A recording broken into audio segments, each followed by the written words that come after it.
Comitê Científico Internacional da Unesco para a redação da História Geral da África. História Geral da África e Metodologia e Pré-História da África. Editor J. Kizerbo. Unesco. Representação no Brasil. Ministério da Educação do Brasil. Universidade Federal de São Carlos. História Geral da África e Metodologia e Pré-História da África. Comitê Científico Internacional da Unesco para a redação da História Geral da África. Coleção História Geral da África da Unesco. Volume e Metodologia e Pré-História da África. Editor J. Kizerbo. CAPITULU7. 139. A tradição oral e sua metodologia. As civilizações africanas, no Saara e ao sul do deserto, eram em grande parte civilizações da palavra falada, mesmo onde existia a escrita. Como na África Ocidental a partir do século XVI, pois muito poucas pessoas sabiam escrever, ficando a escrita muitas vezes relegada a um plano secundário em relação às preocupações essenciais da sociedade.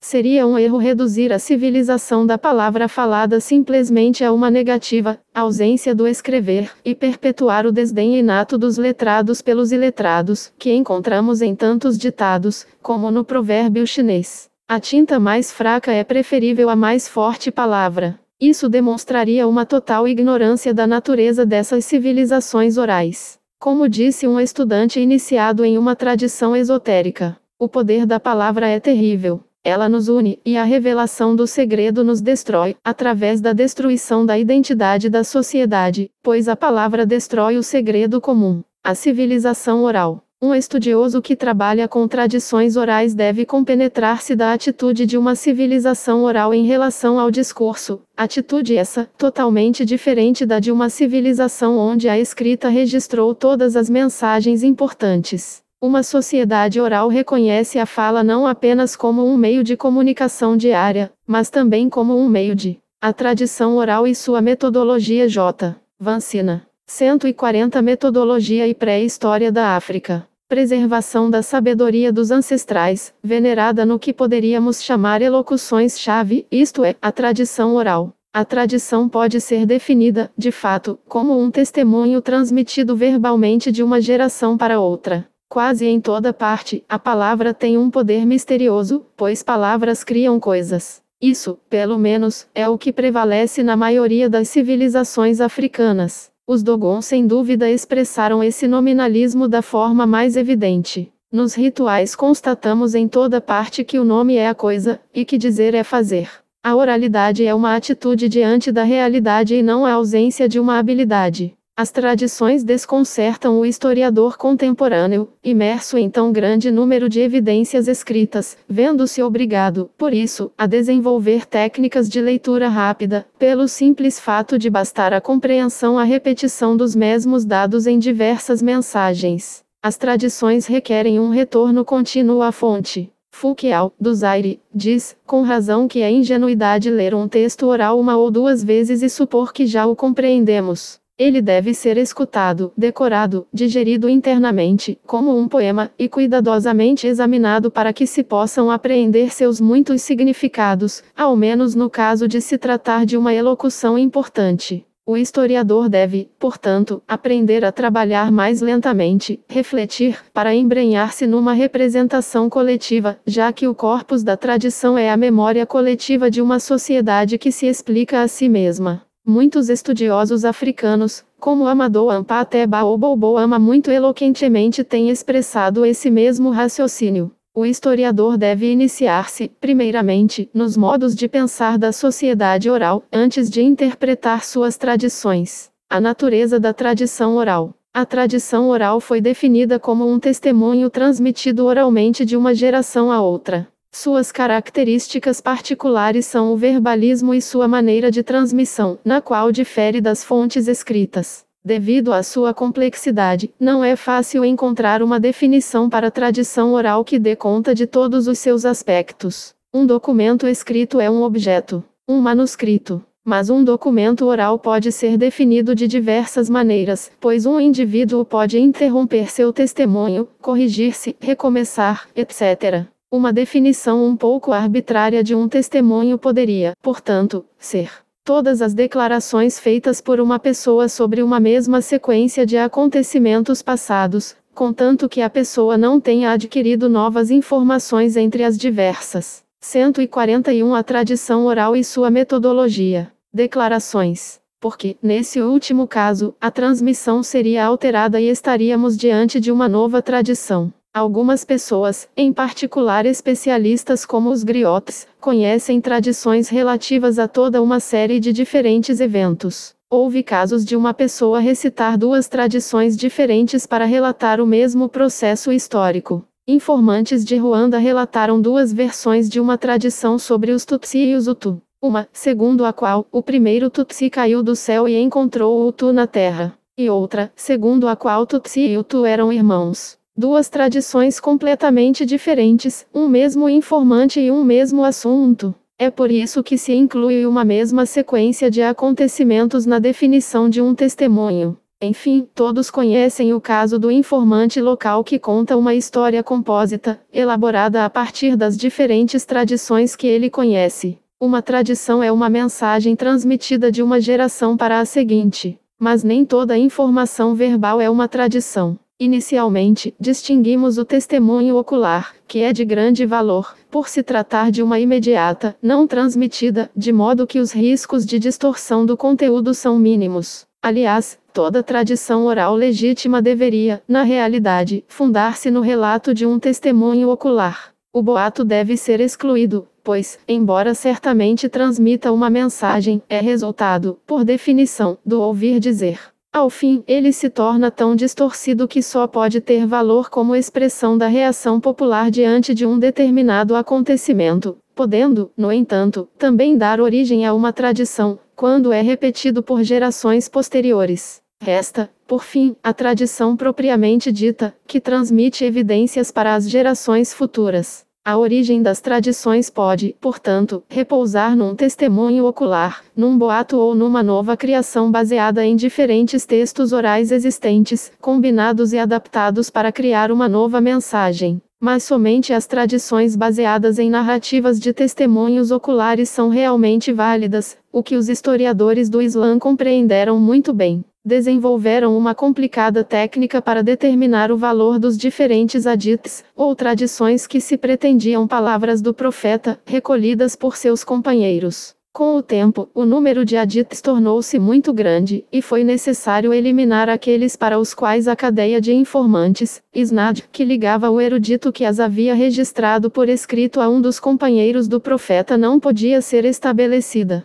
Para cada ligação, o cronista islâmico determinava critérios de probabilidade e credibilidade idênticos aos empregados na crítica histórica atual. Poderia a testemunha intermediária conhecer a tradição? Poderia compreendê-la? Era seu interesse distorcê-la? Poderia tê-la transmitido? E, se fosse o caso, quando, como e onde? 142 Metodologia e pré-história da África. Notaremos que a definição de tradições apresentada aqui não implica nenhuma limitação, a não ser o verbalismo e a transmissão oral. Inclui, portanto, não apenas depoimentos como as crônicas orais de um reino ou as genealogias de uma sociedade segmentária, que conscientemente pretenderam descrever acontecimentos passados, mas também toda uma literatura oral que fornecerá detalhes sobre o passado, muito valiosos por se tratar de testemunhos inconscientes, e, além do mais, fonte importante para a história das ideias, dos valores e da habilidade oral. As tradições são também obras literárias e deveriam ser estudadas como tal, assim como é necessário estudar o meio social que as cria e transmite e a visão de mundo que sustenta o conteúdo de qualquer expressão de uma determinada cultura. É por isso que nas sessões seguintes trataremos respectivamente da crítica literária e da questão do ambiente social e cultural, antes de passarmos ao problema cronológico e à avaliação geral das tradições. A tradição como obra literária. Numa sociedade oral, a maioria das obras literárias são tradições, e todas as tradições conscientes são elocuções orais. Como em todas elocuções, a forma e os critérios literários influenciam o conteúdo da mensagem. Essa é a principal razão das tradições serem colocadas no quadro geral de um estudo de estruturas literárias e serem avaliadas criticamente como tal. Um primeiro problema é o da forma da mensagem. Há 4 formas básicas, resultantes de uma combinação prática de 2 conjuntos de princípios. Em alguns casos, as palavras são decoradas, em outros, a escolha é entregue ao artista.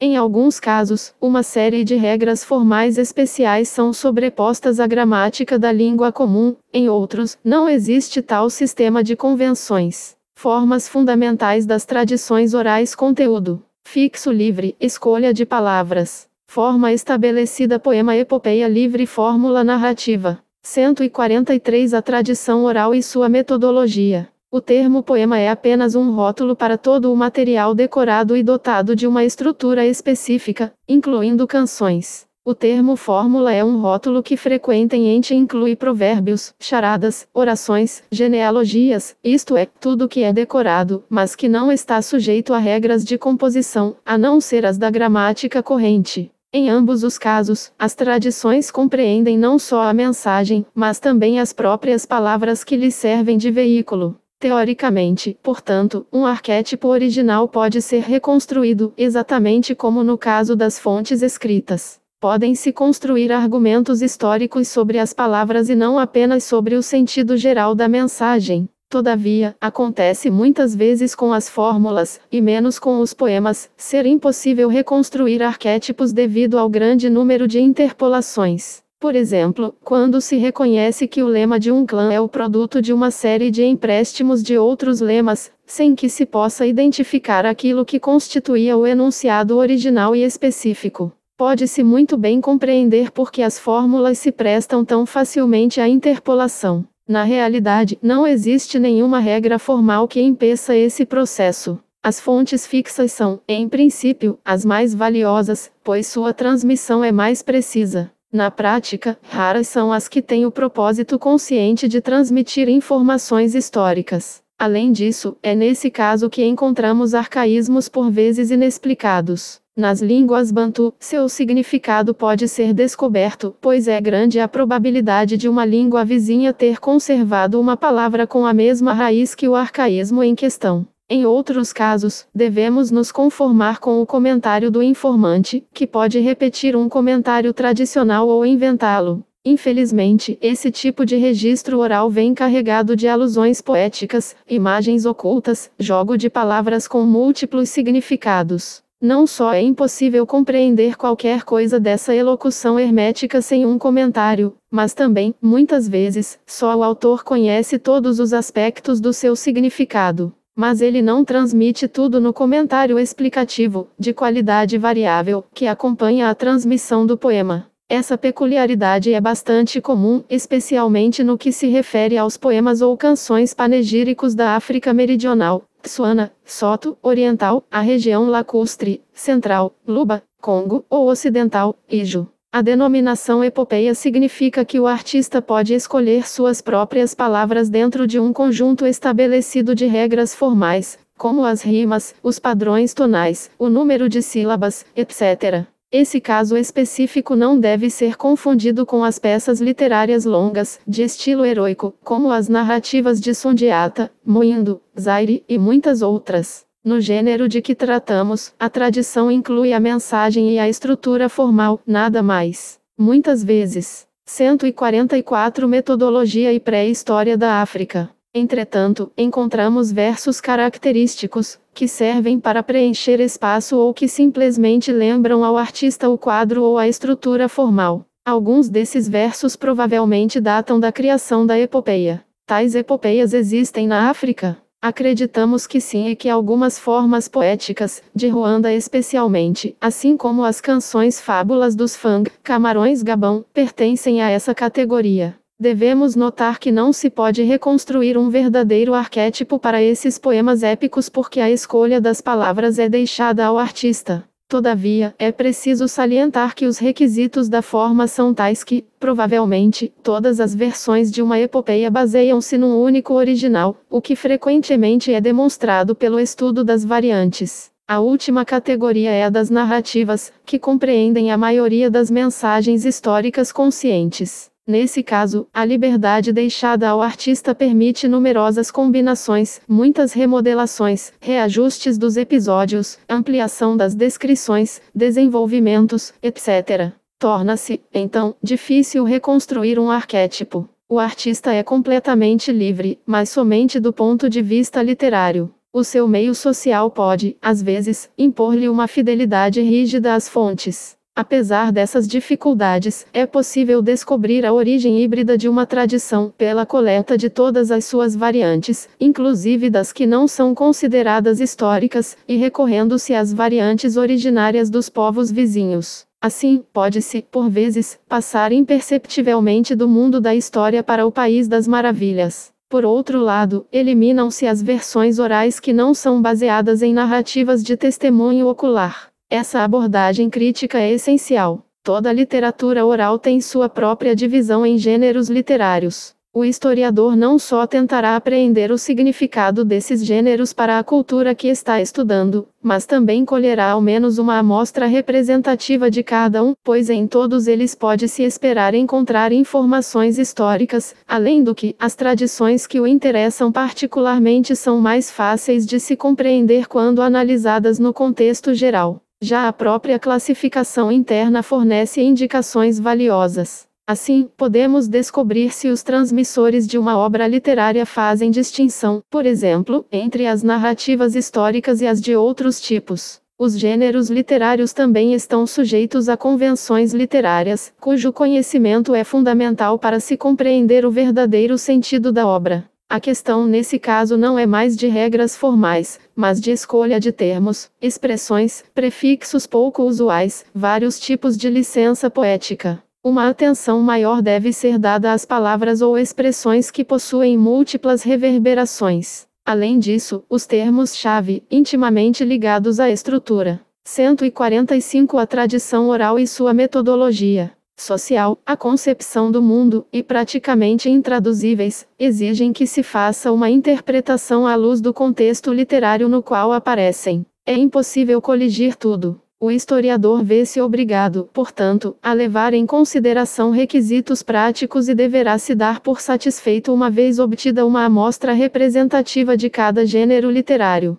Somente através da catalogação dos vários tipos de narrativa pertencentes ao grupo étnico em estudo, ou a outros grupos, é possível discernir não só imagens ou expressões favoritas, mas também os episódios estereotipados, como nas narrativas que se poderia classificar como lendas migratórias, ou Andersagem. Por exemplo, uma narrativa luba das margens do lago Tanganica conta como um chefe livrou-se de outro, convidando-o a sentar-se num tapete sobre o qual havia sido cavado um poço contendo estacas com pontas afiadas. O chefe sentou-se e morreu. O mesmo quadro pode ser encontrado dos Grandes Lagos até o oceano, e também entre os Peu do Liptako, Alto Volta, os Alça, Nigéria, e os Mossi de Atenga, Alto Volta. A importância desses episódios clichês é óbvia. Infelizmente, não possuímos nenhum livro de referências útil que trate deles, embora H. Bauman mencione muitos temas clichês que ocorrem em narrativas sobre as origens de diversos povos.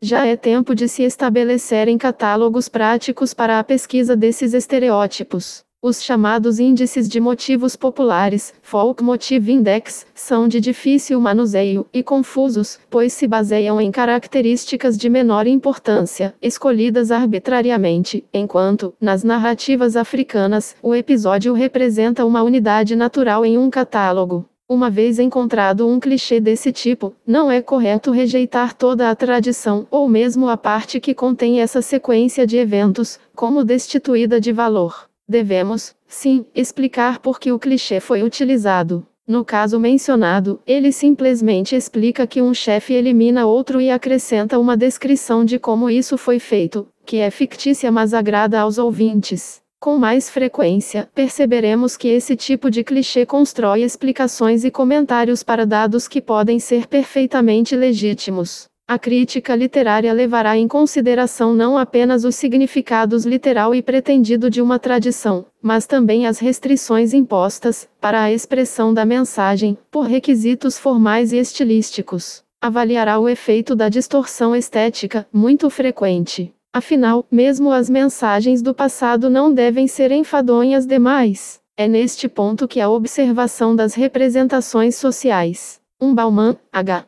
1936. 146 Metodologia e Pré-História da África. relativas à tradição é de fundamental importância. Dizemos representação em lugar de reprodução, porque na maioria dos casos está em jogo um elemento estético. Se os critérios estéticos prevalecerem sobre a fidelidade da reprodução, ocorrerá uma forte distorção estética, refletindo o gosto do público e a arte da pessoa que transmite a tradição. Mesmo em outros casos, encontramos arranjos de textos que chegam a vestir as tradições de conteúdo histórico específico com o uniforme dos padrões artísticos correntes. Por exemplo, nas narrativas, uma série de episódios que levam a um clímax formam a trama principal, enquanto outros constituem repetições paralelas sofisticadas e outros, ainda, representam apenas transições de uma etapa da narrativa para outra. Como regra geral, pode-se admitir que, quanto mais uma narrativa se conforma ao modelo padrão de excelência e quanto mais é admirada pelo público, mais é distorcida. Numa série de variantes, pode-se, às vezes, discernir a variante correta pelo fato de ir contra esses padrões, assim como uma variante que contradiz a função social de uma tradição tem mais probabilidade de ser verdadeira que as outras. Não devemos esquecer, entretanto, que nem todos os artistas da palavra são excelentes. Há os de pouco talento, e suas variantes serão sempre sofríveis. Mas a atitude do público, como o cenário de uma representação, não é exclusivamente um fato artístico. É acima de tudo um fato social, e isso nos obriga a considerar a tradição em seu meio social. Contexto social da tradição. Tudo que uma sociedade considera importante para o perfeito funcionamento de suas instituições, para uma correta compreensão dos vários estatus sociais e seus respectivos papéis, para os direitos e obrigações de cada um, tudo é cuidadosamente transmitido. Numa sociedade oral isso é feito pela tradição, enquanto numa sociedade que adota a escrita, somente as memórias menos importantes são deixadas à tradição. É esse fato que levou durante muito tempo os historiadores, que vinham de sociedades letradas, a acreditar erroneamente que as tradições eram um tipo de conto de fadas, canção de ninar ou brincadeira de criança. Toda instituição social, e também todo grupo social, tem uma identidade própria que traz consigo um passado inscrito nas representações coletivas de uma tradição, que o explica e o justifica. Por isso, toda tradição terá sua superfície social, utilizando a expressão empregada por H. Monniot. Sem superfície social, a tradição não seria mais transmitida e, sem função, perderia a razão de existência e seria abandonada pela instituição que a sustenta. 147 A tradição oral e sua metodologia. Poderíamos ser tentados a seguir alguns estudiosos que acreditavam poder dizer a priori qual a natureza ou perfil do corpus de tradições históricas de uma determinada sociedade, a partir da classificação das coletividades em tipos como estados, sociedades sem estado, etc. Embora seja verdade que as diversas sociedades africanas possam ser, grosso modo, classificadas de acordo com tais modelos, é fácil demonstrar que essas tipologias podem se estender ao infinito, pois cada sociedade é diferente, e os critérios utilizados são arbitrários e limitados. Não existem dois estados idênticos ou mesmo semelhantes nos detalhes. Há imensas diferenças entre as linhas mestras da organização das sociedades Maasai, Quênia, Tanzânia, Embu, Quênia, Meru, Quênia, Igala, Quênia, Etiópia, embora todas elas possam ser classificadas como sociedades baseadas em classes etárias e estejam situadas na mesma região da África. Se se desejasse examinar um caso de uma sociedade dita simples, sem estado, composta de pequenos grupos estruturados por múltiplas linhagens, poder-se-ia pensar que os Gouro, Costa do Marfim, constituíssem bom exemplo. Esperando encontrar um perfil de tradições contendo somente histórias de linhagens e genealogias, e realmente o encontramos, deparamo-nos também com uma história esotérica transmitida por uma sociedade secreta.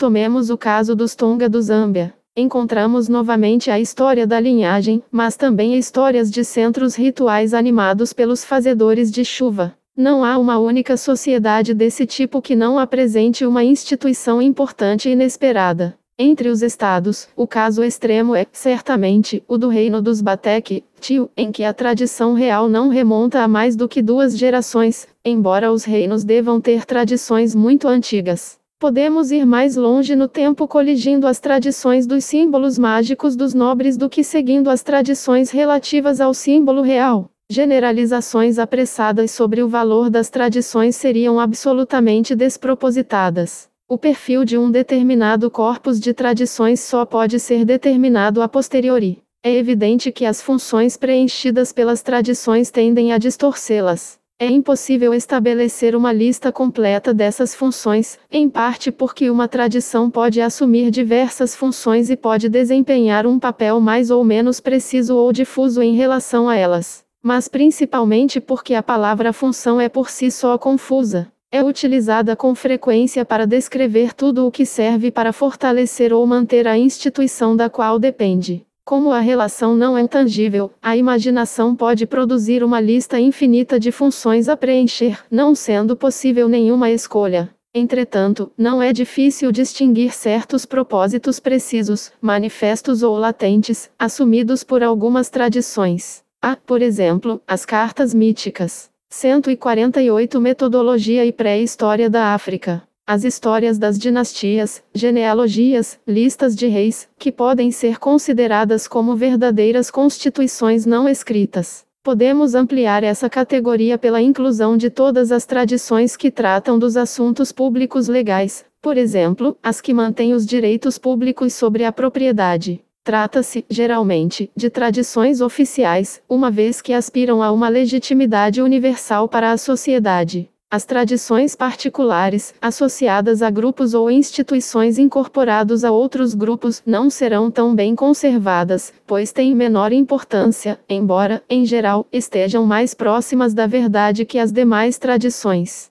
Todavia, convém destacar que as tradições particulares são oficiais para o grupo que as transmite. Assim, uma história de família é particular em comparação à história de todo um Estado, e o que ela diz sobre o Estado está menos sujeito a controle do Estado que uma tradição pública oficial. Mas dentro da própria família, a tradição particular torna-se oficial. Em tudo o que diz respeito à família, ela deve, portanto, ser tratada como tal. Compreende-se, assim, por que é tão importante utilizar histórias familiares ou locais para esclarecer questões de história política geral. Seu testemunho está menos sujeito à distorção e pode oferecer uma verificação efetiva das asserções feitas pelas tradições oficiais. Por outro lado, como dizem respeito somente a subgrupos, a profundidade e o cuidado com que são transmitidas são, de modo geral, pouco satisfatórios, como atestam as inúmeras variantes. Entre outras funções comuns, podemos mencionar sucintamente a religiosa e a litúrgica, como realizar um ritual, as funções jurídicas particulares, precedentes, as estéticas, didáticas e históricas, a função do comentário de um registro oral esotérico e a que os antropólogos chamam de função mítica. As funções e o gênero literário considerados em conjunto podem constituir para o historiador uma tipologia válida, que lhe permitirá fazer uma avaliação geral das prováveis distorções que suas fontes podem ter sofrido, fornecendo-lhe indicações relativas à transmissão. Para tomar apenas os tipos que são obtidos por esse processo de seleção, podemos distinguir os nomes, os títulos, os slogans ou lemas, fórmulas rituais, fórmulas didáticas, provérbios, listas de topônimos, de antropônimos, genealogias, etc. Do ponto de vista da forma básica, podemos classificar todos esses casos como fórmulas. Poemas históricos, panegíricos, litúrgicos ou cerimoniais, religiosos, pessoais, líricos e outros, canções de todos os tipos, canções de ninar, de trabalho, caça e canoagem, etc. São poemas, também do mesmo ponto de vista. A epopeia como forma básica é representada por certos poemas que não correspondem ao que o termo normalmente conota. Por último, a narrativa inclui a narrativa geral, histórica ou outras, narrativas locais, familiares, épicas, etiológicas, estéticas e memórias pessoais. Devemos também, 149 a tradição oral e sua metodologia. Incluir aqui precedentes legais que raramente são transmitidos pela tradição oral, comentários sobre registros orais e as notas ocasionais, que são essencialmente respostas curtas a perguntas do tipo: como começamos a cultivar milho? De onde veio a máscara de dança? Etc. Dessa lista pode-se imediatamente observar o que pode ser a ação deformadora de uma instituição em cada um desses tipos. Mas ainda é preciso demonstrar que essa ação realmente ocorreu ou que a probabilidade de distorção é muito grande. Geralmente, é possível mostrar que uma tradição é válida porque não sofreu as distorções esperadas. Por exemplo, um povo diz que é mais novo que outro, uma crônica real admite uma derrota, uma fórmula particular que deveria explicar a geografia física e humana de um país não se conforma mais à realidade. Em todos esses casos a análise comprova a validade da tradição, pois esta resistiu ao processo nivelador. Em seu trabalho sobre o fenômeno da escrita, capacidade de ler e escrever, Gould e Watts afirmam que uma sociedade oral tende, constante e automaticamente, à homeostase, que apaga da memória coletiva, daí a expressão amnésia estrutural, qualquer contradição entre a tradição e sua superfície social. Mas os casos mencionados acima mostram que essa homeostase é só parcial. Não se pode negar, portanto, o valor histórico das tradições unicamente por desempenharem certas funções. Segue-se, ainda, que cada tradição deve ser submetida à estrita crítica sociológica. No mesmo trabalho, esses autores afirmam que a cultura de uma sociedade verbal é homogeneizada, isto é, que o conteúdo, em termos de conhecimento, do cérebro de cada adulto é aproximadamente o mesmo. Isso não é totalmente verdadeiro. Especialistas artesãos, políticos, legistas e religiosos sabem muitas coisas que seus contemporâneos do mesmo grupo étnico desconhecem. Cada grupo étnico tem seus pensadores. Entre os Cuba, Zaire, por exemplo, encontramos 3 homens que, com base num mesmo sistema de símbolos, haviam estabelecido 3 filosofias diferentes, e supomos que o mesmo se dá entre os Dogon. Quanto às tradições, observamos que em muitos grupos há tradições esotéricas secretas, que são privilégio de um grupo restrito, e tradições esotéricas públicas. Por exemplo, a família real Ashanti sabia a história secreta de sua origem, enquanto o grande público conhecia somente a versão oficial. Em Ruanda, somente os especialistas Biru conheciam os rituais da realeza, e, mesmo assim, eles só os conheciam na sua totalidade quando estavam todos juntos, já que cada grupo de Biru tinha conhecimento apenas de uma parte deles. Em quase todos os rituais de entronização na África encontramos práticas e tradições secretas. Isso significaria que a tradição esotérica é necessariamente mais acurada que a tradição esotérica? Depende do contexto. Afinal, as tradições 150 Metodologia e Pré-História da África esotéricas também podem ser distorcidas por razões imperativas, que serão ainda mais imperativas se o colégio que possui o segredo foi um grupo-chave da sociedade. Devemos ressaltar que, empiricamente, conhecemos até agora muito poucas tradições esotéricas, e porque a antiga ordem em que tem suas raízes não desapareceu por completo. As que conhecemos provêm de sociedades que têm sofrido importantes transformações, e muitas tradições sem dúvida desaparecerão sem deixar registro. Todavia, a partir de fragmentos que possuímos, podemos afirmar que certas tradições Ogboni da nação Yoruba têm sido tão distorcidas que não mais constituem mensagens válidas no que diz respeito às origens do Ogboni, enquanto as tradições Biru, por exemplo, parecem ter maior validade. Isso se deve não ao caráter esotérico, mas ao propósito dessas tradições. As primeiras legitimam um poder forte detido por um pequeno grupo de homens, enquanto as segundas são apenas a memorização de um ritual prático. Cada tradição tem sua própria superfície social. Para encontrar as tradições e analisar a qualidade de sua transmissão, o historiador deve, portanto, conhecer, o mais detalhadamente possível, o tipo de sociedade que está estudando. Deve examinar todas as suas instituições para isolar as tradições, e também esmiuçar todos os gêneros literários para obter informações históricas. É o grupo dirigente de uma sociedade que retém a posse das tradições oficiais, e sua transmissão é geralmente realizada por especialistas, que utilizam meios mnemotécnicos, geralmente canções, para reter os textos. Às vezes há o controle de colegas em ensaios privados ou na representação pública associada a uma cerimônia importante. Os especialistas, entretanto, nem sempre estão ligados ao poder.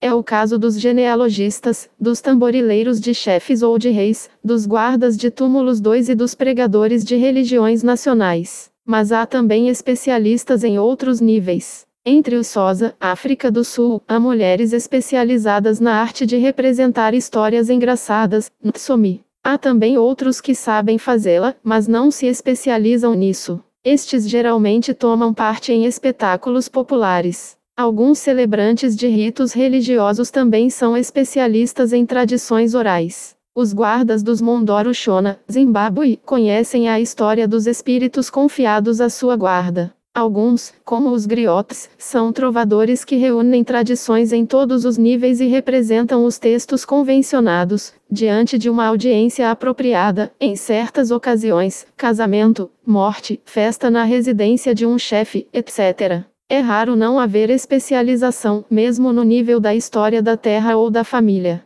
Sempre há. Em alguns países, essas pessoas fazem parte da classe governante. É o caso, por exemplo, do Bendnaba, chefe dos tambores, dos Mossi. 151 A tradição oral e sua metodologia. Indivíduos socialmente superiores, os Abashinga-Ntabe do Burundi para questões de terra, por exemplo, ou de maior aptidão encarregados da memorização e transmissão das tradições. Enfim, uma última categoria de pessoas bem informadas, para as quais dificilmente podemos aplicar o termo especialista, é constituída por indivíduos que vivem perto de lugares históricos importantes. Nesse caso, o fato de se viver exatamente no local, por exemplo, onde uma batalha foi travada, atua como meio mnemotécnico no registro da tradição. Um exame da superfície social torna possível, portanto, descobrir tradições existentes, colocá-las em seu contexto, achar especialistas responsáveis por elas e estudar as transmissões. Esse exame também torna possível descobrir indicações valiosas sobre a frequência e a forma das próprias representações. A frequência é um indicador da fidelidade da transmissão. Entre os Dogon, Mali, o ritual do Sigi é transmitido somente uma vez a cada 60 anos aproximadamente. Isso favorece o esquecimento. São muito raros os que já viram 2 Sigi e apreenderam o suficiente na primeira representação para serem capazes de dirigir a segunda. Somente as pessoas com 75 anos, pelo menos, podem fazê-lo. Podemos supor que o conteúdo do Sigi e a informação fornecida variarão mais radicalmente que uma forma de tradição como a de um festival no sul da Nigéria que é repetido todo ano. Mas, por outro lado, uma frequência elevada de representações não significa necessariamente uma fidelidade acentuada na transmissão. Isso vai depender da sociedade em questão. Se a sociedade necessita de uma fidelidade estrita, a frequência ajudará a mantê-la. É o caso das fórmulas mágicas, como, por exemplo, certas fórmulas para exorcizar a bruxaria. Explica-se, assim, porque algumas fórmulas Mbon, Zaire, para fazer parar a chuva situam-se num contexto geográfico tão arcaico que nenhum dos elementos mencionados pode ser encontrado na região Mbon atual. Por outro lado, se a sociedade não atribui nenhuma importância à fidelidade da transmissão, a grande frequência da representação altera a transmissão mais rapidamente do que uma frequência menor. Temos, por exemplo, o caso das canções à moda e especialmente das narrativas populares mais apreciadas. Tudo isso pode e, de fato, deve ser verificado pelo estudo das variantes coletadas. Seu número é um reflexo direto da fidelidade da transmissão. Ao que parece, as alterações tendem invariavelmente a aumentar a homeostase entre a instituição e a tradição que a acompanha. Nesse ponto Goldioat tem certa razão. Se as variantes existem e mostram uma tendência bem definida, podemos deduzir que as menos conformistas em relação aos objetivos e funções da instituição são as mais válidas. Além disso, é possível, por vezes, mostrar que uma tradição não é válida, seja em caso de ausência de variantes, quando a 152 Metodologia e Pré-História da África. Tradição tornou-se um clichê do tipo: viemos todos de X, X correspondendo perfeitamente às necessidades da sociedade. Seja quando, como na narrativa popular, as variantes são tão divergentes que é quase impossível reconhecer o que constitui uma tradição e a separa das outras. Nesse caso, torna-se evidente que a maioria das versões são elaborações mais ou menos recentes, que têm por base outras narrativas populares. Nesses dois casos extremos, entretanto, é preciso poder demonstrar que a ausência de variantes realmente corresponde a uma forte motivação da sociedade, assim como a proliferação de variantes corresponde a considerações estéticas ou a uma necessidade de divertimento que suplanta qualquer outra consideração.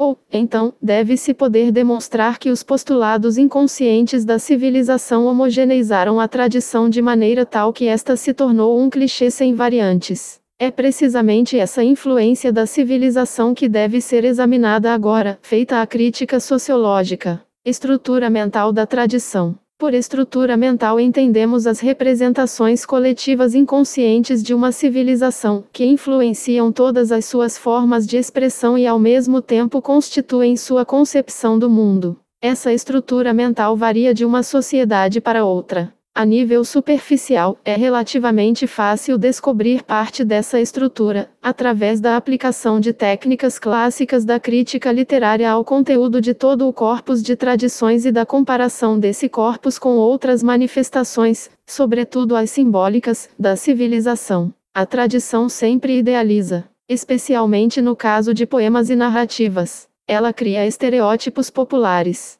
Toda história tende a tornar-se paradigmática e, consequentemente, mítica, seja o seu conteúdo verdadeiro ou não. Assim, encontramos modelos de comportamentos ideais e de valores. Nas tradições de reis, os personagens tornam-se estereotipados, como no western, e, portanto, facilmente identificáveis. Um rei é o mágico, um outro governante é o justo, outra pessoa é o guerreiro. Mas isso distorce a informação. Algumas guerras, por exemplo, são atribuídas ao rei guerreiro, quando as campanhas foram de fato conduzidas por outrem. Além disso, todos os reis possuem, em comum, características que refletem uma noção idealizada da realeza. Também não é difícil encontrar estereótipos de diferentes personagens, especialmente de líderes, em outras sociedades. É o caso do herói cultural, frequentemente encontrado, que transforma o caos numa sociedade bem ordenada. A noção estereotipada de caos é, no caso, a descrição de um mundo literalmente às avessas. Encontramos 153 a tradição oral e sua metodologia. Também mais de um estereótipo do herói fundador. Entre os Igala, Nigéria, alguns fundadores são caçadores, outros são descendentes de reis. Os primeiros representam um status adquirido, os últimos, um status hereditário, atribuído. Na tentativa de explicar por que há dois tipos de status, sugeriu-se que o primeiro estereótipo oculta a ascensão ao poder de novos grupos e que os dois estereótipos refletem duas situações históricas bastante diferentes. Uma explicação verdadeiramente satisfatória deveria, entretanto, revelar o sistema completo de valores e ideais relacionados a status e papéis sociais, que constituem a própria base de toda a ação social e de todo o sistema global. Isso só foi possível recentemente, quando Mcgafey descobriu que os Congo, Zaire, República Popular do Congo, possuem um sistema estereotipado simples de 4 status ideais: feiticeiro, adivinho, chefe, profeta, que são complementares. É fácil descobrir um valor geral positivo ou negativo. A apreciação da generosidade, a rejeição da inveja como sinal de feitiçaria, ou o papel do destino, são todos valores imediatamente observáveis nas tradições do Golfo de Benin e da região interlacustre. Mas os valores são descobertos um por um e não como sistema coerente que compreende todas as representações coletivas, pois valores e ideais descrevem somente as normas para um comportamento ideal ou por vezes cinicamente realista, que devem guiar o comportamento real e os papéis esperados de cada um. Os papéis estão relacionados às posições sociais, e estas às instituições, e o conjunto constitui a sociedade. Teoricamente, portanto, é preciso desmontar uma sociedade para encontrar seus modelos de ação, seus ideais e valores. Em geral, o historiador faz isso inconscientemente e de modo superficial. Evita as armadilhas evidentes, mas involuntariamente tende a adotar as premissas impostas pelo sistema como um todo. Não consegue separar suas fontes do meio que as envolve.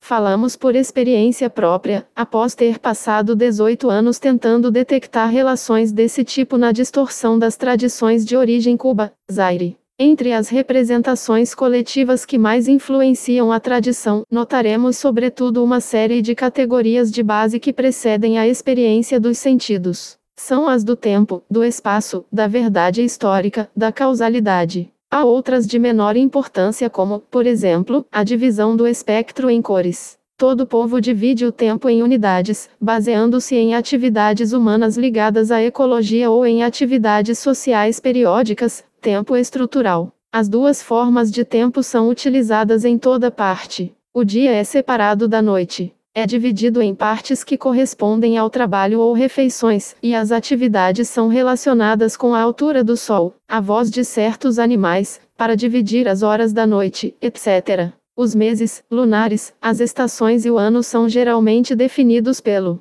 154 Metodologia e Pré-História da África, ambiente e as atividades que dele dependem, mas, além disso, deve-se contá-los em unidades de tempo estrutural. Mesmo nesse caso, a semana é determinada por um ritmo social, como, por exemplo, a periodicidade dos mercados, que também é associada, em muitos casos, a uma periodicidade religiosa. Períodos mais longos que o ano são contados pela iniciação a um culto, a um grupo de idade, por reinos ou gerações. A história das famílias pode ser estabelecida com base nos nascimentos, que constituem um calendário biológico. Fazem-se referências a acontecimentos excepcionais, como grandes fomes, grandes deflagrações de doença animal, ou epidemias, cometas, pragas de gafanhotos, mas esse calendário de catástrofes é forçosamente vago e irregular. À primeira vista, esse tipo de computação parece ser de pouca utilidade para a cronologia, enquanto os acontecimentos recorrentes parecem possibilitar a conversão da cronologia relativa em cronologia absoluta, uma vez conhecida a frequência das genealogias, grupos de idade, reinos, etc.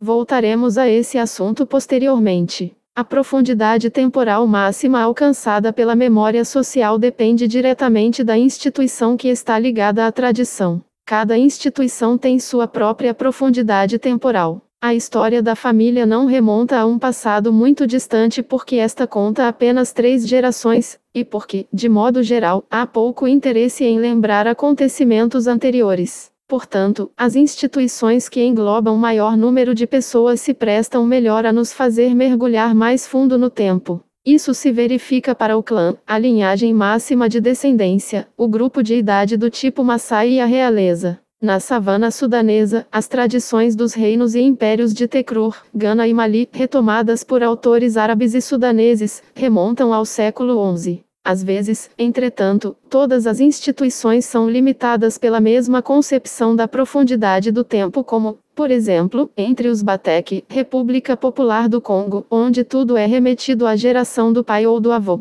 Tudo, inclusive a história da família real, é dividido entre par e ímpar, o ímpar pertencendo ao tempo dos pais, e o par, ao dos avós. Esse exemplo mostra que a noção da forma do tempo é muito importante. Na região interlacustre, há casos em que o tempo é visto como um ciclo. Mas, como os ciclos se sucedem, o conceito vai dar numa espiral. Numa outra perspectiva, para as mesmas sociedades, distinguem-se eras, principalmente a era do caos e a era histórica. Para outras, como entre os Batek, o tempo não é linear. Oscila entre gerações alternadas. As consequências sobre o modo como se apresentam as tradições são evidentes. 155 A tradição oral e sua metodologia. Já não é tão óbvio que a noção de espaço seja de interesse nesse contexto. Mas há uma tendência geral a situar a origem de um povo num lugar ou direção de prestígio. Direção sagrada ou profana de acordo com o pensamento de que o homem evolui do sagrado para o profano ou vice-versa. Cada povo impôs um sistema de direções à sua geografia. São geralmente os rios que dão o eixo das direções cardinais. A maioria das sociedades então fixa a direção de suas aldeias, às vezes de seus campos, Cucuia, República Popular do Congo, segundo esse sistema de eixos, que utilizam também para orientar seus túmulos. As consequências são às vezes inesperadas. Um espaço ordenado segundo um único eixo que faz parte do relevo muda com a disposição relativa dos elementos do relevo. Aqui, a jusante é a oeste, ali, a norte. Aqui, ir em direção ao cume é ir para leste, ali, para oeste. Não só observamos que as migrações podem vir de direções privilegiadas, como é o caso dos Cuba, Zaire, ou dos Caguru, Tanzânia, e que a narrativa correspondente é mais uma cosmologia que uma história, como também chegamos a encontrar variações nos pontos de origem dependendo dos acidentes do relevo geográfico.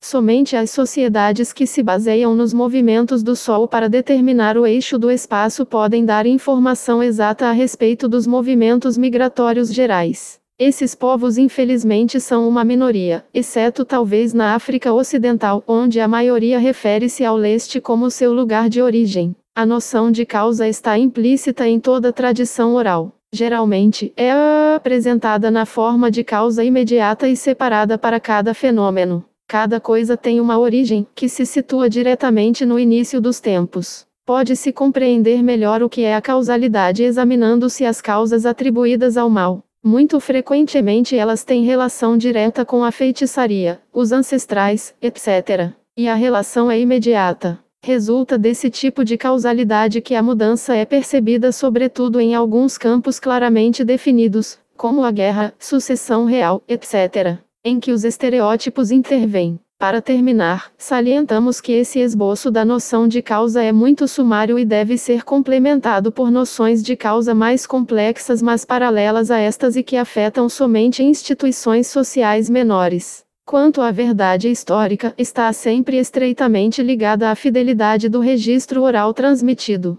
Assim, ela pode ser ou o consenso dos governantes, Idoma, Nigéria, ou a constatação de que a tradição está em conformidade com o que disse a geração anterior. As categorias cognitivas combinam-se e unem-se a expressões simbólicas de valor, para produzir um registro que os antropólogos qualificam de mito. As tradições mais sujeitas a uma reestruturação mítica são as que descrevem 156 metodologia e pré-história da África. A origem e, consequentemente, a essência, a razão de ser de um povo. Assim, um grande número de complexas narrativas Cuba, que tratam da origem desse povo e descrevem migrações em canoas, pôde finalmente ser explicado com a descoberta de um conceito latente de migração. Para o povo Cuba, a migração se faz em canoas, da jusante, sagrado, para o montante, profano. Da mesma forma se explicaram nomes de migrações e de regiões de origem apresentados em termos de cosmogonia. Na narrativa Cuba a correlação não estava clara, mas em muitos outros grupos étnicos, aparece explicitamente. É assim que muitos etnólogos, seguindo infelizmente o exemplo de Beidelman, estruturalistas ou sociólogos funcionalistas terminaram por negar qualquer valor às tradições narrativas porque, dizem eles, são a expressão das estruturas cognitivas do mundo, que sustentam todo o pensamento a priori, como categorias imperativas. O mesmo julgamento deveria então ser aplicado ao texto que você está lendo ou ao do próprio Beidelman. Obviamente, esses antropólogos exageram. Além disso, muitas de suas interpretações parecem hipotéticas. O historiador deve lembrar que, para cada caso particular, é preciso especificar as razões que se tem para rejeitar ou questionar uma tradição. Só se pode rejeitar uma tradição quando a probabilidade de uma criação de significado puramente simbólico é realmente forte e se possa provar.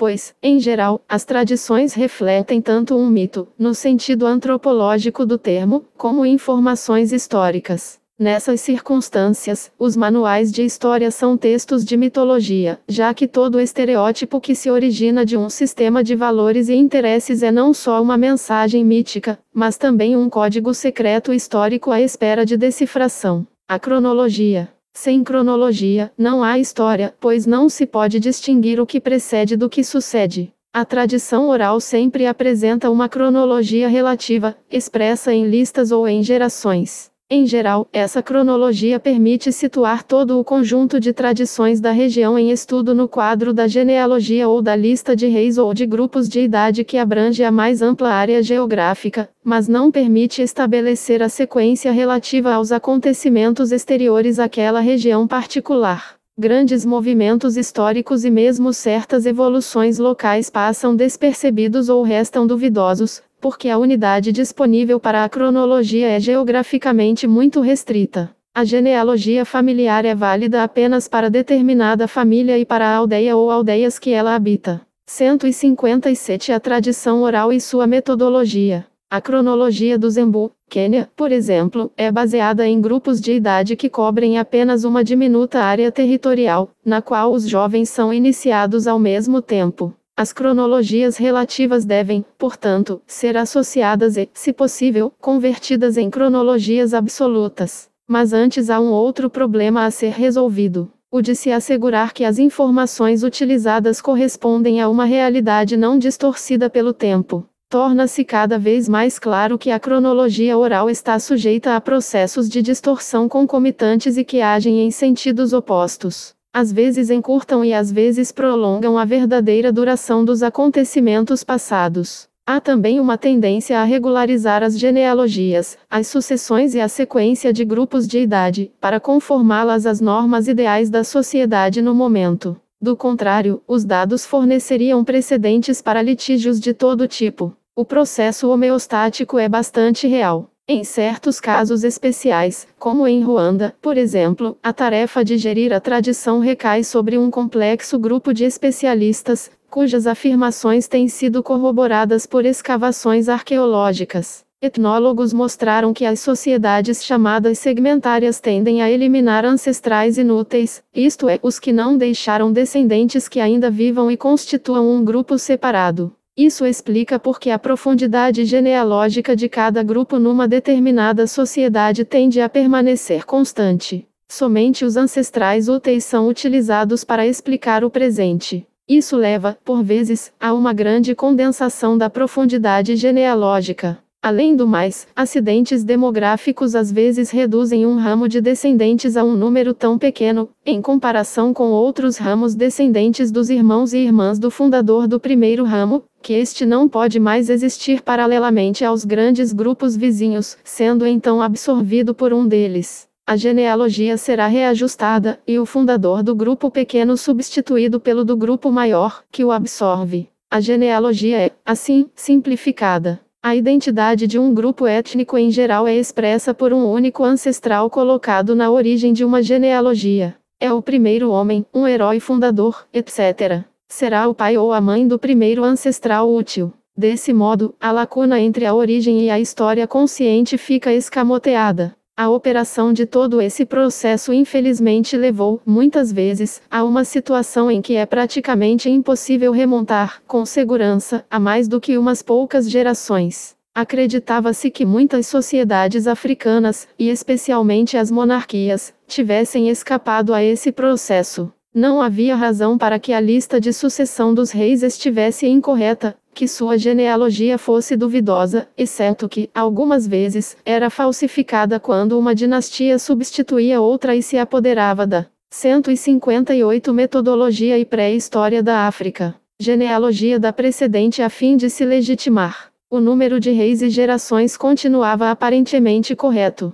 Estudos recentes, mais detalhados, mostram que essa posição não se justifica inteiramente. Os processos de condensação, alongamento e regularização podem afetar as tradições dinásticas tanto quanto as outras. Em listas de reis, por exemplo, os nomes de usurpadores, isto é, dos que são considerados usurpadores naquele momento, ou em qualquer época após seu reinado, são às vezes omitidos, assim como os de muitos reis que não passaram por todas as cerimônias de iniciação que, em geral, são muito longas. O reinado de um rei que abdica e em seguida retorna ao poder é às vezes contado como um único governo. Tudo isso encurta o processo histórico, onde a sucessão é patrilinear e primogenitiva, como na região interlacustre. A tendência à regularização dos fatos resultou num surpreendente número de sucessões regulares, isto é, o filho sucedendo ao pai, que ultrapassa de muito a média, e mesmo os recordes observados em outras partes do mundo.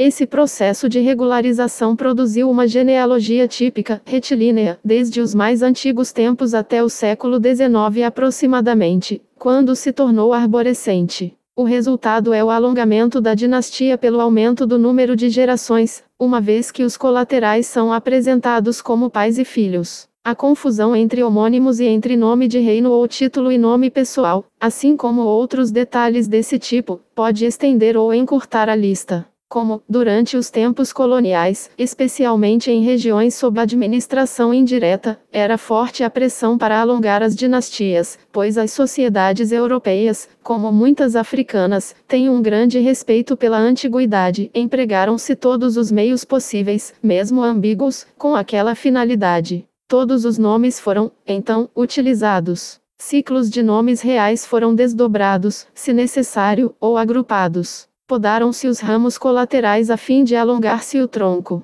Por último, e sempre no caso dos reinos, encontram-se comumente lacunas entre o herói fundador, que pertence à cosmogonia, e o primeiro rei histórico útil. Somente uma investigação muito cuidadosa pode determinar se nesses casos particulares os processos descritos realmente ocorreram. A esse respeito, a presença de irregularidades na sucessão e nas genealogias é a melhor garantia de autenticidade, pois denota uma resistência ao nivelamento homeostático. Sociedades de classes de idade ainda não foram submetidas a esse tipo de exame sistemático. Alguns casos mostram que os processos de regularização intervêm para organizar os ciclos ou para reduzir a confusão produzida pelos homônimos. Mas os diferentes tipos de sucessão de classes de idade ainda têm que ser estudados. Não podemos generalizar, exceto para dizer que o problema 159 A tradição oral e sua metodologia suscitado é análogo ao das genealogias, porque também aqui a geração é a unidade. Um estudo estatístico completo, que forneceu grande parte das informações acima mencionadas, constatou que a duração média de uma geração dinástica está entre 26 e 32 anos. A amostra era principalmente patrilinear, mas as dinastias matrilineares não se agrupam, por exemplo, no segmento inferior da distribuição estatística, e a informação, portanto, seria válida para elas também. A duração média dos reinados varia tanto com o sistema de sucessão que nenhuma informação genérica de valor pode ser fornecida. Mesmo no caso de tipos idênticos de sucessão, são encontradas divergências consideráveis entre diferentes dinastias. Com base nas informações acima expostas, pode-se converter uma cronologia relativa de gerações em cronologia absoluta, a menos que a distorção genealógica seja tal que torne o exercício inútil. Primeiramente, calcula-se a média entre a primeira referência cronológica absoluta fornecida por uma data escrita e o presente e projeta-se essa média no passado caso ela se situe entre 26 e 32 anos. No entanto, médias são apenas médias. Sua probabilidade aumenta com o número de gerações envolvidas, e o cálculo só fornece datas razoáveis para os inícios de sequências ou, quando muito, uma vez por século. Qualquer precisão maior cria um erro. De todo modo, datas absolutas calculadas dessa maneira devem ser precedidas por uma sigla para indicar o fato. Assim, T 1635 para a fundação do Reino Cuba indicaria que a data foi calculada com base em genealogias e listas de reis. O mesmo procedimento pode ser aplicado para determinar a duração média de um reinado. Mostrou-se porque essa média é menos válida que a média das gerações. Uma das razões é que, ao se projetar a média no passado, pressupõe-se que não houve mudança nos sistemas de sucessão. Ora, estes podem ter mudado ao longo dos anos. Certamente sofreram mudanças desde a fundação da dinastia, porque fundar é inovar, e as sucessões sem dúvida levaram algum tempo para se normalizarem. Além disso, devemos considerar as mudanças que podem ter ocorrido na esperança de vida. Já que a margem de erro é maior, será particularmente útil dispor de datas absolutas, determinadas por documentos escritos ou por outros meios que remontem a um passado longínquo. Todavia, continuando no campo da cronologia relativa, é possível tentar coordenar diferentes sequências vizinhas, separadas e relacionadas, pelo estudo dos sincronismos. Uma batalha entre dois reis citados fornece um sincronismo. Torna possível harmonizar as duas cronologias relativas em questão, e combiná-las em uma. Demonstrou-se empiricamente que sincronismos entre mais 160 metodologia e pré-história da África de 3 unidades isoladas não mais são válidos. Pode-se mostrar que A e B viveram na mesma época, ou que A e C viveram na mesma época, porque ambos conheceram B, portanto, ABC, mas não podemos ir além disso. O fato dos encontros de A e C com B poderem ter ocorrido em qualquer época durante a vida ativa de B explica por que a C é o limite. Estudos sobre a cronologia do Antigo Oriente Médio provaram empiricamente esse ponto. No entanto, utilizando prudentemente os sincronismos, podemos reconstruir campos únicos razoavelmente grandes com uma cronologia relativa comum. Após o exame dos dados genealógicos, pode-se obter uma data absoluta se a tradição mencionar um eclipse do Sol. Se há mais de uma data possível para o eclipse, deve-se mostrar qual é a mais provável. Podemos proceder do mesmo modo com outros fenômenos astronômicos ou climáticos extraordinários que tenham causado catástrofes. A certeza é menor nesse caso do que no dos eclipses solares, porque há, por exemplo, mais fomes na África Oriental que eclipses do Sol. Com exceção dos eclipses solares, outras informações desse tipo são úteis principalmente para os últimos 2 séculos, ainda que poucos povos tenham preservado a memória de eclipses muito mais antigos. Avaliação das tradições orais. Uma vez submetidas a minuciosa crítica, literária e sociológica, podemos atribuir às fontes um grau de probabilidade. Essa apreciação não pode ser quantificada, mas não é, por isso, menos real. A veracidade de uma tradição será mais facilmente constatada se a informação que contém puder ser comparada com a informação fornecida por outras tradições independentes ou por outras fontes. 2 fontes independentes concordantes transformam uma probabilidade em algo mais próximo da certeza. Mas deve-se comprovar a independência das fontes. Infelizmente, contudo, tem-se constatado uma tendência muito grande em acreditar na pureza e estanquidade inequívocas da transmissão de um grupo étnico para outro. Na prática, caravanas de comerciantes, como as dos Imbangala de Angola, ou talvez as dos Dioula e dos Alça, podem ter levado consigo fragmentos de história, que foram incorporados à história local por encontrar terreno apropriado. No início do período colonial estabeleceram-se vínculos entre representantes de diferentes grupos, que trocaram informações a respeito de suas tradições. Esse é notadamente o caso nas regiões sob administração indireta, onde interesses de ordem prática encorajavam especialmente os reinos a produzirem suas histórias. Além disso, todas essas histórias foram influenciadas. 161 A tradição oral e sua metodologia. Pelos primeiros modelos escritos por africanos, como o livro de Johnson sobre o reino Oyo, Nigéria, ou o de Kagwa, Uganda, para Buganda. Deu-se uma contaminação geral de todas as histórias tardiamente colocadas em forma escrita no país Yoruba e na região interlacustre de fala inglesa, com tentativas de sincronização visando forçar as listas dinásticas a se igualarem, em extensão, às dos modelos. Esses 2 exemplos mostram o quanto se deve ser prudente ao afirmar que as tradições são realmente independentes.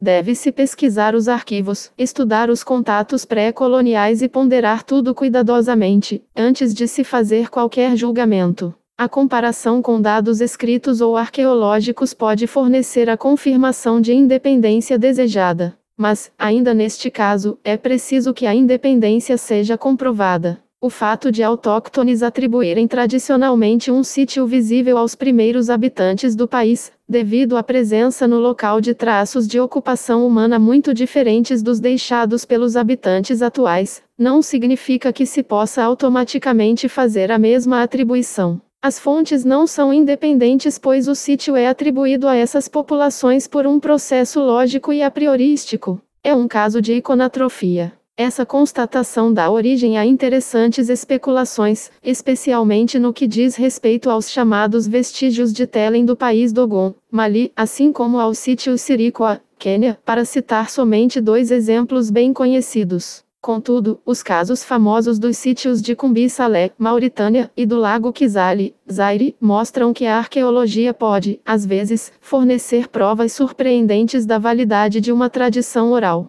Geralmente, estabelecer uma concordância entre fonte oral e escrita fica difícil porque tratam de coisas diferentes. Um estrangeiro que escreve sobre um país habitualmente se restringe a fatos econômicos e políticos, muitas vezes ainda mal compreendidos. A fonte oral voltada para o interior menciona os estrangeiros apenas de passagem, quando o faz. Assim sendo, em muitos casos as 2 fontes não têm nada em comum, ainda que se refiram ao mesmo período. Casos de concordância, cronológica principalmente, são encontrados em locais onde os estrangeiros se estabeleceram por tempo suficientemente longo para se interessarem pela política local e entendê-la. Tem-se um exemplo disso no Vale do Senegal a partir do século XVIII. Em caso de contradição entre fontes orais, deve-se escolher a mais provável. A prática, muito difundida, de tentar encontrar um acordo não faz sentido. Uma contradição flagrante entre uma fonte oral e uma fonte arqueológica se resolve em favor da última, se esta for um dado imediato, isto é, se a fonte for um objeto e não uma inferência, pois neste caso a probabilidade da fonte. 162 Metodologia e pré-história da África.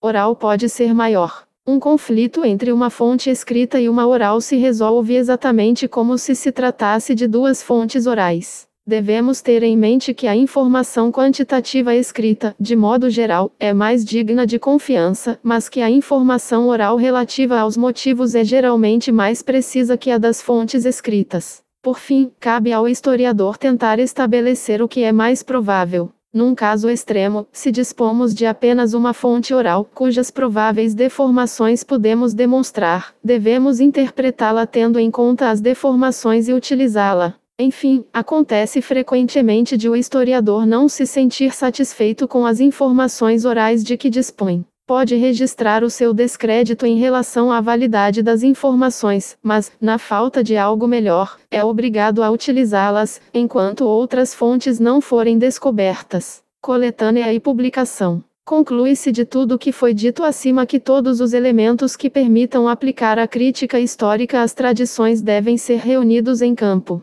Isso implica num bom conhecimento da cultura, sociedade e língua ou línguas envolvidas. O historiador pode adquirir esse conhecimento ou solicitar a ajuda de especialistas. Mas, mesmo nesse caso, ele deve realmente absorver todas as informações oferecidas pelo etnólogo, pelo linguista e pelo tradutor que o estão ajudando. Por último, é preciso adotar uma atitude sistemática diante das fontes, das quais devem ser recolhidas todas as variantes. Tudo isso implica numa longa permanência em campo, que será tanto mais demorada quanto menor for a familiaridade do historiador com a cultura em questão. Devemos destacar que o conhecimento instintivo de alguém que estuda a história de sua própria sociedade não é suficiente. A reflexão sociológica é indispensável. O historiador deve redescobrir sua própria cultura. A experiência linguística mostrou que, às vezes, mesmo sendo um nativo do país, o historiador não compreende facilmente certos registros, como os poemas panegíricos, ou encontra dificuldade porque as pessoas falam um dialeto diferente do seu. Além do mais, é aconselhável que ao menos parte das transcrições feitas em seu dialeto materno seja examinada por um linguista, para se assegurar que a transcrição comporta todos os sinais necessários à compreensão da narrativa, incluindo-se aí, por exemplo, os tons. A coleta das tradições requer, portanto, muito tempo, paciência e reflexão. Depois de um período inicial de experiência, é preciso estabelecer um plano. 163 A tradição oral e sua metodologia racional de trabalho, que leve em consideração as características particulares de cada caso. De qualquer forma, devemos visitar os sítios associados aos processos históricos em estudo. Às vezes, será necessário utilizar uma amostragem de fontes populares, mas uma amostra não pode ser utilizada casualmente. Devemos estudar, numa área restrita, quais as regras que determinam o nascimento de variantes e estabelecer, a partir delas, os princípios da amostragem a serem adotados. Coletar uma vasta quantidade de material de forma indiscriminada não pode produzir o mesmo resultado, ainda que se possa trabalhar mais rapidamente. O pesquisador deve ter cuidado ao estudar a transmissão. É cada vez mais comum encontrar informantes que adquiriram seu conhecimento a partir de trabalhos publicados sobre a história da região, livros escolares, jornais ou publicações científicas, assim como podem tê-lo adquirido em conferências transmitidas pelo rádio ou pela televisão. O problema acentuar-se-á, inevitavelmente, com a ampliação da pesquisa. Hoje em dia percebe-se que existe uma contaminação mais sutil. Alguns manuscritos, às vezes muito velhos, e especialmente relatórios dos primeiros tempos da administração colonial foram tomados pela tradição como verdades ancestrais. Fontes arquivísticas devem, portanto, ser cuidadosamente examinadas, assim como a possível influência de trabalhos científicos, livros escolares, transmissões de rádio, etc. Pois, se o fato é verificado em campo, pode-se frequentemente corrigir esses dados insidiosos buscando-se outras versões e explicando-se aos informantes que o livro ou o rádio não estão necessariamente certos no que diz respeito àquele assunto.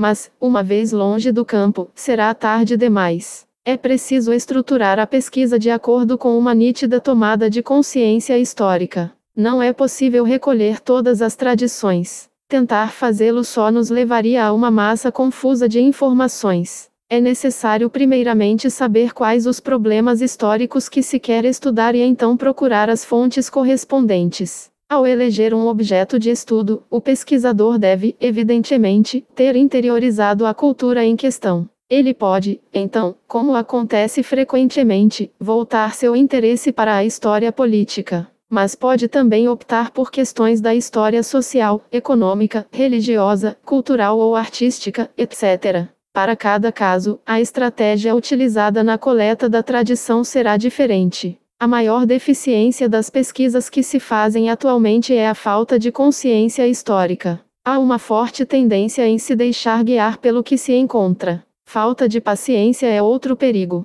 Reputa-se, por vezes, necessário dar conta o mais depressa possível de uma grande parte do trabalho. Nessas circunstâncias, 164 Metodologia e Pré-História da África. As fontes coletadas são difíceis de se avaliar. Apresentam-se discrepantes e incompletas. Faltam variantes. Há pouca informação sobre a transformação de uma fonte, sua representação, sua transmissão. O trabalho é mal feito. Uma consequência particularmente nefasta é a impressão criada entre outros pesquisadores de que essa área já foi estudada, o que diminui a probabilidade de se fazer uma pesquisa melhor no futuro. Não se deve esquecer que as tradições orais desaparecem, embora felizmente com menos rapidez do que se costuma pensar. A urgência da tarefa não é razão para atamancá-la. Pode-se replicar, como tem ocorrido, que o que advogamos aqui é utopia, perfeccionismo, coisa impossível. Contudo, é o único modo de se fazer um bom trabalho com os meios disponíveis num determinado lapso de tempo. Não há atalhos. Se acreditamos que, em alguns casos, todo esse trabalho produz somente uma safra muito pobre para a história, não percebemos que contribui para enriquecer, ao mesmo tempo, o conhecimento geral da língua, da literatura, do pensamento coletivo e das estruturas sociais da civilização estudada. A menos que seja publicado, o trabalho não estará completo, por não se encontrar disponível para a comunidade dos estudiosos. Deve-se ter em vista pelo menos uma classificação das fontes investigadas, com introdução, notas e índice, que constitua um arquivo aberto a todos. Muitas vezes, o trabalho é combinado com a publicação de um estudo baseado, em parte ou completamente, nesse corpus. Nenhum editor publicaria todo o material, variantes inclusive, e a interpretação dos dados. Além disso, uma síntese não comporta uma vasta massa de documentos em bruto. Assim, cada trabalho deverá explicar como as tradições foram coletadas e fornecer uma breve lista de fontes e informantes, que possibilitará ao leitor formar uma opinião sobre a qualidade da coleta e compreender por que o autor escolheu uma determinada fonte em vez de outra. Pela mesma razão, cada fonte oral deve ser citada separadamente no trabalho. O trabalho que diz a tradição conta que faz uma generalização perigosa. Resta um tipo especializado de publicação. As edições de textos. Neste caso, seguimos as mesmas normas utilizadas na publicação de manuscritos. Na prática, isso geralmente conduz a uma colaboração entre vários especialistas. Nem todo pesquisador é, ao mesmo tempo, historiador, linguista e etnólogo. De fato, as melhores edições de textos disponíveis até agora são quase todas trabalhos interdisciplinares de colaboradores, dos quais ao menos um é linguista. A edição de textos é uma tarefa árdua e ingrata, o que explica por que há tão poucos publicados. Entretanto, seu número vem aumentando, graças à colaboração de especialistas em literatura oral africana. 165 A tradição oral e sua metodologia. Conclusão. Atualmente a coleta de tradições orais está se processando em todos os países africanos. A massa de dados recolhidos refere-se principalmente ao século XIX e é somente uma das fontes para a reconstrução histórica, sendo a outra principal fonte para esse período os documentos históricos. Há 5 ou 6 trabalhos, a cada ano, apresentando estudos baseados quase inteiramente em tradições. Tipologicamente, eles tratam, sobretudo, da história política e da história dos reinos, e, no que diz respeito à geografia, estão concentrados principalmente na África Oriental, Central e Equatorial, onde as tradições, frequentemente, são as únicas fontes. As cronologias remontam raramente além de 1700. Se anteriores a essa data, tornam-se duvidosas. Entretanto, o conhecimento cada vez mais aprofundado da natureza das tradições permite avaliar melhor as que foram recolhidas em épocas anteriores. Assim, a exploração das tradições registradas por Cavazzi no século XVII só se tornou possível após o estudo em campo realizado em 1970. Além das tradições recentes, existe um vasto corpo de informações literárias, como as narrativas épicas, e de dados cosmogônicos, que podem ocultar informações históricas às vezes relativas a épocas bastante remotas. A epopeia de Sundiata é um exemplo. A tradição, por si mesma, não permite estabelecer datas. Por exemplo, a memória deformada relativa a certos sítios históricos na região interlacustre conservou uma lembrança que data dos primeiros séculos, ou mesmo de antes da era cristã. Mas a fonte oral nada diz quanto à data. Somente a arqueologia foi capaz de solucionar o problema. Assim também as tradições de Cavazzi, às quais acabamos de nos referir, parecem conter um sedimento histórico que é do maior interesse para o passado dos povos de Angola. Há referências sucintas a dinastias que se sucederam, a formas de governo que se seguiram. Em resumo, sumarizam, para a região do Alto Coango, mudanças sociopolíticas que podem datar de vários séculos ou até de um milênio antes de 1500. Mas não há nenhuma data como ponto de referência para essa perspectiva.